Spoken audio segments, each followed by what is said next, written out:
All right, welcome back to the Florida Boat Guy. Today is a good day. It is boat project day. I've got my last piece of dash here, kind of in a carbon fiber finish, created by the guys over at American Offshore Fishing, and this kind of matches the finish on the switch panel here, and I'm excited to get started on this one. Okay, so here's the current dash setup. Obviously this piece was made in this acrylic glossy black finish. This is an original piece from 2005, and this is the piece that we're replacing today, and we're gonna see if it fits. I took some measurements and pictures, and they manufactured this, and I'm gonna take that apart, and the finish is supposed to match this panel, which we replaced about a year ago when I purchased the boat. So that will be the last piece of the dash, and then everything here will be new, minus the compass. This is original, still works great, but obviously the steering wheel, just got the new electronic controls. We did the man overboard switch, that dash, windlass, and this panel are all brand new. So this is the last piece of original dash, and then we'll have a new boat here. So going to get started.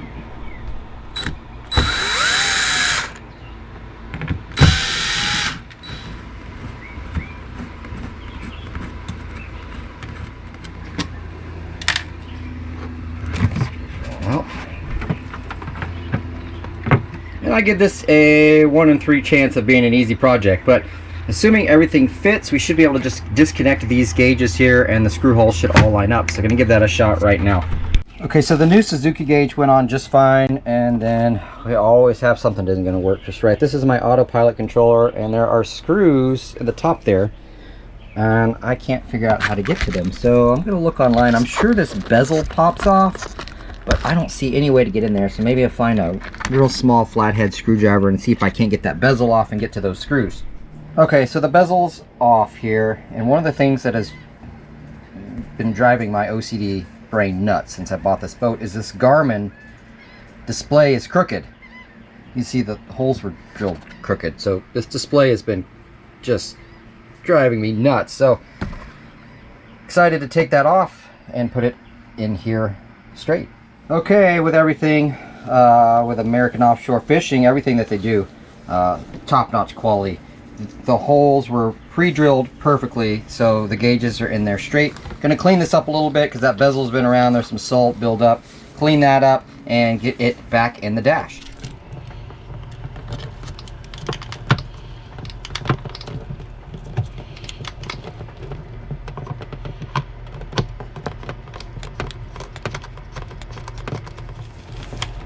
All right, 2 NEMA network cables which power the gauges, and then this is our Suzuki interface gauge cable. Those just clip on, and that's it. All right, perfect fit. That looks beautiful. Brand new dash. So let me get the 4 screws in that line up, and then I'll drill out the 2 that don't line up, and we should be good to go. Okay, and dust off a little bit here when we're all finished up, and that beautiful finish. Everything is lined up and perfect. Matches the kind of faux carbon fiber look there, and I'm really happy with that.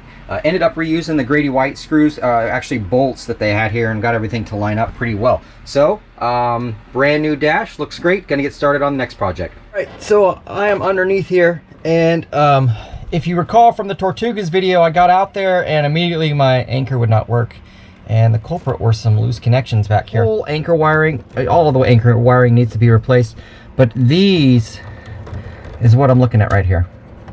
These clips here, they go from the solenoid. The solenoid is what contacts the high amperage direct from the battery. You know, electrical tape, that's always great. And they didn't even use black wire, they just used tape to show which one was negative. So that's great, but I'm gonna fix all of that. But right now, I'm gonna replace these small 1, 2, 3 cables. You can see those are loose. These are solid copper, which is not meant for a boat, and it goes up here to the windlass switch. So all of these are getting pulled off. Okay, last thing for today, I just created this wire out of some 14 gauge 3 wire, and this is going to connect from the windlass switch over to the windlass solenoid. Those were the pieces I just showed you a minute ago, those old solid copper wires that had come undone before. These are all heat shrinked connections, like I said, 14 gauge. Real simple, just need to line up the wires, and that should solve, at least for the most part, that problem for now. Well, and I'm getting in here and realizing just what a mess this is. So there is a fuse here, and I'm just realizing when I'm pulling these wires out, what a disaster. So these are somehow just taped into these incoming wires. It's totally not safe. The power coming in there, one of them, I don't even know what's happening here. So I'm gonna, all right, we're back. We got a couple things going on here. So it was taking, I need a negative line. I might just take that off of this power outlet here, the negative to power the solenoid, and then I need a positive, which was, like I said, tied in here. These are both getting clipped. I do not like this whatsoever. How that's, I have no idea how those wires are tied into the main these main copper cables. So this is not going to work for me. So all this is getting clipped right now, but so the first two going black and white go up to the switch and to my solenoid. This is a negative terminal, and now this is a positive, and that should power everything. So I've got to figure out next kind of what my game plan is to get a negative and a positive power to power the solenoid safely. And haven't quite figured that out, so that's kind of my next step. So I did not realize what an absolute disaster the wiring was on that Windlass solenoid. I mean, this is just ridiculous. Solid copper wiring, and then these are not heat shrinked. These are not boat grade whatsoever. I am shocked that that thing was even working. So the switch is now connected to the solenoid. Now I have to power the solenoid, and that's what these pigtails. So what I'm going to do is I've got a 12 volt accessory outlet here. I'm going to tie off of that. It's a 20 amp circuit, so it goes from there, and then I'm going to pigtail to this 5 amp breaker, and then from there over to the solenoid to power it up. So I just split positive and negative, heat shrink, and you know, this is stranded tinned copper wire, so it's corrosion proof. So I'm going to get that plugged in and then make sure our polarity is correct. So up goes up, down goes down, and hopefully we can get the boat on the water later this afternoon. Hard to film facing upside down. I'm going to just lay it on my head so I can kind of see what I'm doing here. So this was the negative wire here. So I'm going to plug that into there, that into the negative on the accessory power outlet. These two go to the switch. This is negative. The positive feeds. Let's see if I did that right. All right, power goes in to the breaker and then out to the switch. And the switch comes over here. Negative completes it. That should do it. Okay, so this is the final product. Got our 3 wires going to the switch. Our wires coming out of the 12 volt socket, split off, going to the breaker, up to the switch. Everything's nice and tight. So that should work for now. We'll give it a quick test. And these are the wires that'll be replaced next. And you can see back here, this is how the prior owner did them. They are just laying around here, sloppy, somewhat dangerous, but that's a project for another day. So those main 8 gauge cables will be replaced later, but at least we have the switch and the part that failed, and the Tortugas have been replaced. And I'm going to test it out real quick. All right, final test. Down and up.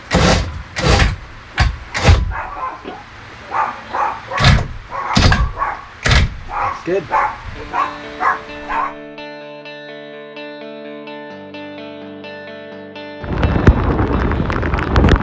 So we are back out on the grade, and weather kicked up a little more than forecast. This is not 30% chance of rain with light drizzle. We are getting pummeled here. Noah's down below staying nice and warm watching the iPad. But let's take a little look around here. Boat camping gone wrong.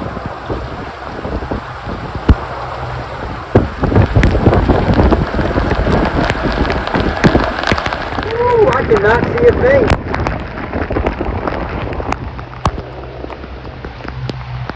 dash installed, thank goodness, but got this radar. It's the only way I can see where we're going or what's around us right now. I've got the rain clutter turned off. Just looking out for the buoys, the markers, and get us back home. So sometimes the weather doesn't cooperate, but that's okay. We still had a good dinner over at Clearwater Beach and headed back a little wet. Okay, so our original plan was to go to Caladesi Island again for this evening, and those plans were almost canceled. You saw the video. It was coming down so hard. But now behind me, we've got a beautiful sunset, and the rain is moving off to the south. Behind us, and checking the radar ahead of us, looks pretty clear. So we were thinking about going back in, but like I said, beautiful sunset. I've got the autopilot on. Noah is down below watching his iPad, and it's nice and dry down there. I'm still a little soaked from that rainstorm, so we may be, we're gonna just go make a run for the Caladesi Marina and see if this rain clears up. It's supposed to clear up here in the next hour, and if that's the case, we will indeed spend the night out on the boat. So check in a bit here.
Well, good morning, and as you can see, beautiful sunny day. Rained on us until about 11 o'clock last night.